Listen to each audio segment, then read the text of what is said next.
నమస్తే, welcome to BRK. నేను మీ కళ్యాణి.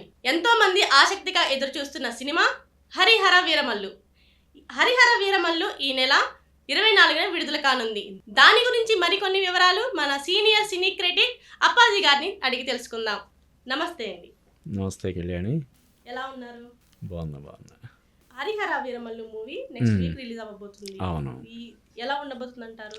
అదే అంటే ఈ సినిమా చాలా గ్యాప్ తర్వాత పవన్ కళ్యాణ్ నుంచి వస్తున్న సినిమా కాబట్టి చాలా మంచి అంచనాలు ఉన్నాయి. పవన్ కళ్యాణ్ ఫ్యాన్స్తో పాటు సినిమా లవర్స్ అందరూ కూడా చాలా ఆసక్తిగా ఎదురు చూస్తున్నటువంటి ఈ సినిమా దాదాపుగా 3 ఏళ్లుగా నిర్మాణంలో ఉంది. ఈ సినిమా ఇంచుమించుగా 12-13 సార్లు వాయిదా పడి రకరకాల కారణాల వల్ల ఫైనల్గా 24న విడుదలవుతున్న ఈ సినిమా ఖచ్చితంగా అంటే మన పవన్ కళ్యాణ్ కెరీర్లో ఒక మైలురాయిగా నిలిచే సినిమా అవుతుందని చెప్పి అందరూ ఎక్స్పెక్ట్ చేస్తున్నారు. దానికి తగ్గట్టుగానే మొన్న ట్రైలర్ అంచనాలని అంటే అంతకుముందు వరకు ఈ సినిమా ఇందాక నేను చెప్పినట్టు చాలాసార్లు వాయిదా పడింది. విజువల్ ఎఫెక్ట్స్, గ్రాఫిక్స్ ఇటువంటివి సకాలంలో పూర్తి అవ్వకపోవడం వల్ల పదే వాయిదా పడడం వల్ల ఈ సినిమాకి కొంత అంటే క్రేజ్ పరంగా ఇంకేంటే ఈ సినిమా రిలీజ్ అవుతుందా లేదా అన్నట్టుగా, రిలీజ్ అయినా పెద్దగా ఏమి ఉండకపోవచ్చు అన్నట్టుగా ఇలాగా అంచనాలు చాలా వరకు తగ్గిపోయిన నేపథ్యంలో మొన్న విడుదలైనటువంటి ట్రైలర్ ఆ అంచనాలన్నింటినీ ఏదైతే అప్పటి వరకు జరిగిన డ్యామేజ్ ఉందో ఆ డ్యామేజ్ని మొత్తం కవర్ చేయడంతో పాటు ఇంకా ఈ సినిమా పట్ల అంచనాలు పెరిగేలాగా చేసింది ఈ సినిమా. ఇందాక మనం అనుకున్నట్టు ఈ సినిమా పవన్ కళ్యాణ్ కెరీర్లో ఒక బిగ్గెస్ట్ బ్లాక్ బస్టర్గా నిలిచే అవకాశం ఉందని చెప్పి అందరూ ఎక్స్పెక్ట్ చేస్తున్నారు.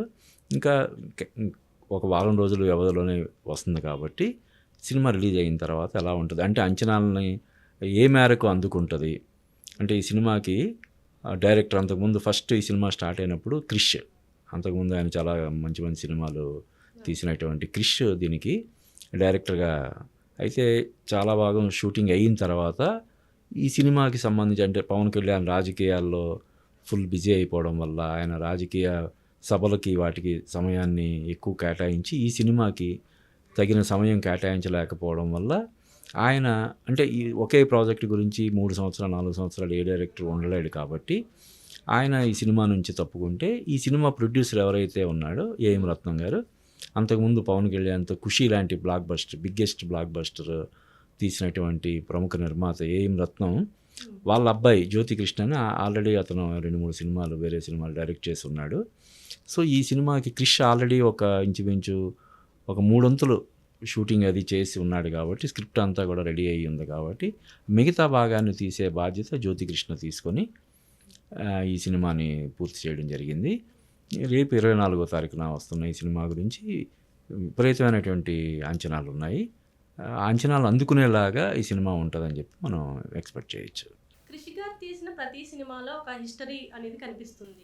ఈ సినిమాలో ఏ టైప్ ఆఫ్ హిస్టరీ కనిపిస్తుంది? అదే అంటే ఇప్పటివరకు పవన్ కళ్యాణ్ చేసిన సినిమాలు అన్నిటికంటే కూడా ఇది ఒక డిఫరెంట్ జోనర్.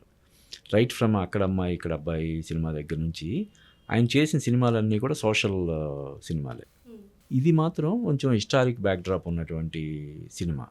అందువల్ల ఈ సినిమా కోసం ఫ్యాన్స్ అందరూ కూడా ఆసక్తిగా ఎదురు చూస్తున్నారు. అలాగే పవన్ కళ్యాణ్ విమర్శించే వాళ్ళు, ఆయన అంటే పడని వాళ్ళు కూడా ఈ సినిమా కోసం ఎదురు చూస్తున్నారు. ఎలా ఉంటుంది ఏంటి అంటే రాజకీయాలు ఆయన డిప్యూటీ సీఎం అయిన తర్వాత వస్తున్న సినిమా కాబట్టి బాగుండకపోతే ఆయన్ని హ్యాపీగా ట్రోల్ చేద్దాం, ఆడుకుందాం అన్నట్టుగా వాళ్ళు వెయిట్ చేస్తున్నారు. పవన్ కళ్యాణ్ ఎవరైతే డైహార్డ్ ఫ్యాన్స్ ఉంటారో వాళ్ళందరూ కూడా ఈ సినిమాతో మళ్ళీ వాళ్ళకు ఒక ఫీస్ట్ లాగా పవర్ స్టార్ అందించబోతున్నాడని వాళ్ళు ఆసక్తిగా ఎదురు చూస్తున్నారు అన్నమాట. బయట మనం పవన్ కళ్యాణ్ గారిని చూస్తున్నప్పుడు మూవీలో ట్రైలర్లో కానీ టీజర్లో కానీ పవన్ కళ్యాణ్ గారిని చూస్తున్నప్పుడు టూ స్మార్ట్గా కనిపిస్తున్నారు, బయట కన్నా ఎక్కువగా మూవీస్లో కనిపిస్తున్నారు. అంటే జనరల్గానే బయట ఉన్నప్పుడు ఒకలాగా సినిమా తెర మీద ఉన్నప్పుడు ఒకలాగా ఉండడం అనేది అందరి విషయాల్లో కూడా జరుగుతుంది. బయట ఒకలాగా ఉంటారు, తెర మీదకి వచ్చేసరికి ఆ మ్యాజిక్ ఇప్పుడు రజనీకాంత్ ఉన్నాడు ఉదాహరణకి, ఆయన ఎలా ఉంటాడు అసలు నార్మల్ కనీసం తల కూడా దూకోకుండా మేకప్ ఏం వేసుకోకుండా న్యాచురల్గా ఎలా ఉంటాడు. ఇళ్లలో ఒక తాతయ్య పెదనాన్న అలా ఎలా ఉంటారో అలాగే ఉంటాడు ఆయన బయట.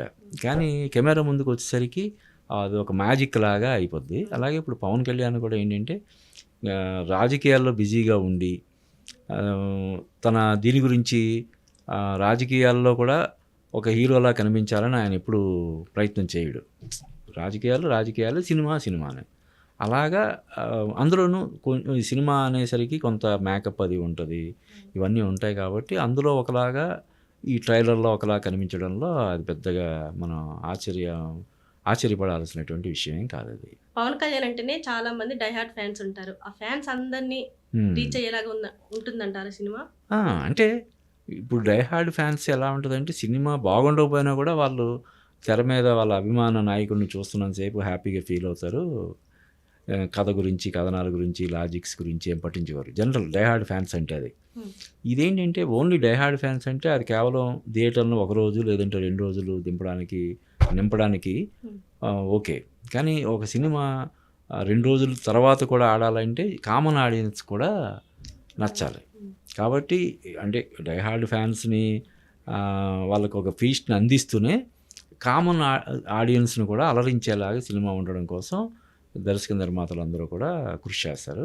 కాబట్టి ఈ సినిమా కూడా పవన్ కళ్యాణ్ డైహార్డ్ ఫ్యాన్సే కాకుండా ఇందాక మనం చెప్పుకున్నట్టు ఆయన్ని బీభత్సంగా విమర్శించే వాళ్ళు కూడా అరే భలే ఉంది అని అనిపించేలాగా తీయాలని చెప్పి వాళ్ళు అంటే ఇందాక మనం చెప్పాం 12-13 సార్లు వాయిదా పడిందని. ఎందుకు వాయిదా పడిందంటే ఒక ది బెస్ట్ అవుట్పుట్ తోటి ఈ సినిమాని జనాల ముందు తీసుకురావాలన్న ఒక తపన వల్ల ఈ సినిమాని అన్నిసార్లు వాయిదా వేసి ఫైనల్గా రేపు 24వ తారీఖున ప్రేక్షకుల ముందుకు తీసుకొస్తున్నారు. పవన్ కళ్యాణ్ గారు ప్రతి సినిమాలో ఒక సాంగ్ పాడతారు. ఈ సినిమాలో పాడిన పాటకి మీ అభిప్రాయం ఏంటి? ప్రతి సినిమాలో కాదు, జనరల్ ఆయన అప్పుడప్పుడు పాడుతుంటాడు. ఈ సినిమాలో కూడా ఆయన మాట వినాలి అని చెప్పి ఒక పాట, దానికి విపరీతమైనటువంటి అంటే సినిమాలో ఏ సందర్భంలో ఏ సన్నివేశంలో వచ్చిందన్నది పక్కన పెడితే ఆయన ఒక పొలిటీషియన్గా కూడా ఉన్నాడు కాబట్టి, ఒక పార్టీకి అధినేతగా ఉన్నాడు, డిప్యూటీ సీఎం, ముఖ్యమంత్రి తర్వాత ఉప ముఖ్యమంత్రి హోదాలో ఉన్న వ్యక్తిగా ఆయన తన ఫ్యాన్స్కి కానీ మన కామన్ వీళ్ళకి కానీ అందరికీ ఒక సందేశాన్ని ఇవ్వాలనుకున్నాడు. అది ఆయన పాట ద్వారా, ఆయన గలం ద్వారా రావడం వల్ల. అదే పాటను వేరే వాళ్ళు పాడి ఉంటే అది నార్మల్గా ఉండేది. కానీ అది పవన్ కళ్యాణ్ పాడడం వల్ల ఆ పాటకు ప్రత్యేకత వచ్చింది. అందులో ఉన్న భావానికి, సందేశానికి కూడా ఒక గుర్తింపు వచ్చిందన్నమాట. ఈ పాట ఈ సినిమాలో ఒక హైలైట్గా మనం చెప్పొచ్చు అన్నమాట. పవన్ కళ్యాణ్ గారు కూడా డిప్యూటీ సీఎం అయిన తర్వాత ఫస్ట్ సినిమా ఇది. అందరికీ ప్రేక్షకులకు దగ్గరగా ఉండే సినిమా అవ్వబోతుందంటారా? అంతే కదా. అంటే మామూలుగానే ఆయన ఒక సినిమాను ఓకే చేసేటప్పుడు చాలా అంశాలు ఆయన పరిగణలోకి తీసుకుంటాడు. అంటే ఏంటంటే సమాజానికి మేలు చేయకపోయినా పర్వాలేదు కానీ హాని చేయకూడదు. ఆయన సినిమాలన్నీ కూడా అలా ఉంటాయి.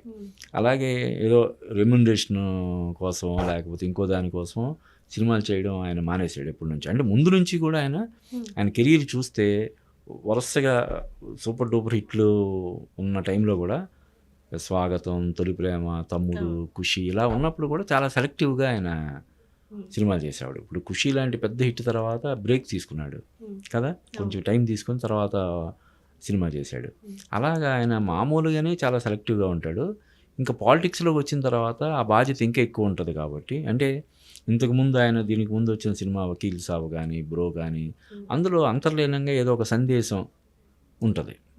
అలాగా తన సినిమాలు కేవలం ఎంటర్టైన్ చేయడం మాత్రమే కాకుండా ఎంతో కొంత మెసేజ్ ఇవ్వాలి, సమాజానికి సమాజంలో చైతన్యాన్ని రేకెత్తించడానికి ఉపయోగపడాలనే తపనతో ఆయన సినిమాలు చేస్తున్నప్పుడు నెక్స్ట్ ఇంకో 2 సినిమాలు ఉన్నాయి, ఉస్తాద్ భగత్ సింగ్, ఓజీ. ఆ సినిమాలు కూడా ఆయన ఎంటర్టైన్ చేస్తూనే మెసేజ్ కూడా ఎంతో కొంత మెసేజ్ కూడా ఇవ్వాలన్న ఉద్దేశంతో ఆయన స్టోరీస్ సెలెక్ట్ చేసుకుంటున్నాడు. హరిహర వీరమల్లు ఒక హీరోయిన్కి ఏమైనా ప్లస్ పాయింట్ అవుతుందంటారా? ఇప్పుడు ఈ సినిమాలో నిధి అగర్వాల్ యాక్ట్ చేస్తుంది. ఇప్పుడు ఆ సినిమా కోసం అందరికంటే ఎక్కువగా వెయిట్ చేస్తున్న వ్యక్తి ఎవరంటే ఆ ప్రొడ్యూసరు, హీరో వీళ్ళు కాకుండా నిధి అగర్వాల్. ఈ సినిమా మీద ఆమె చాలా హోప్స్ పెట్టుకుంది. అంటే ఆమె 2 సినిమాలు చేస్తుంది. ఒకటి పవన్ కళ్యాణ్ తోటి హరిహర వీరమల్లు రేపు 24 వచ్చేస్తుంది. నెక్స్ట్ రాజా సాబు. అంటే ఇద్దరు పెద్ద stars, pan India star Prabhas, మన పవన్ కళ్యాణ్ తిరుగులేని పవర్ స్టార్. ఈ 2 సినిమాలు చేస్తూ కూడా ఆమె చాలా ఏగరగా ఎందుకు వెయిట్ చేస్తుందంటే ఈ 2 సినిమాలు రిలీజ్ అయ్యేంత వరకు ఆమె ఇంకా వేరే సినిమా చేయకూడదనే ఒక నిబంధన ఉందో ఏంటో మనకు తెలియదు. అందువల్ల వేరే సినిమాలకు ఆమె కమిట్ అవ్వలేకపోతుంది.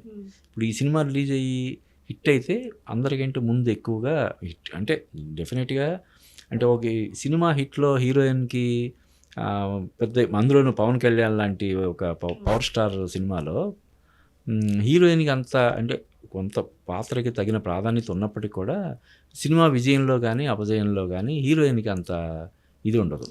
హిట్లో కావచ్చు లేదంటే ఫ్లాప్లో కావచ్చు. కానీ ఈ సినిమా తనకి ఒక ప్రత్యేకమైనటువంటి దీనిగా ఒక మైలురాయిలాగా నిలిచిపోతుందని చెప్పి ఆమె 1-2 సందర్భాల్లో చెప్పడం జరిగింది.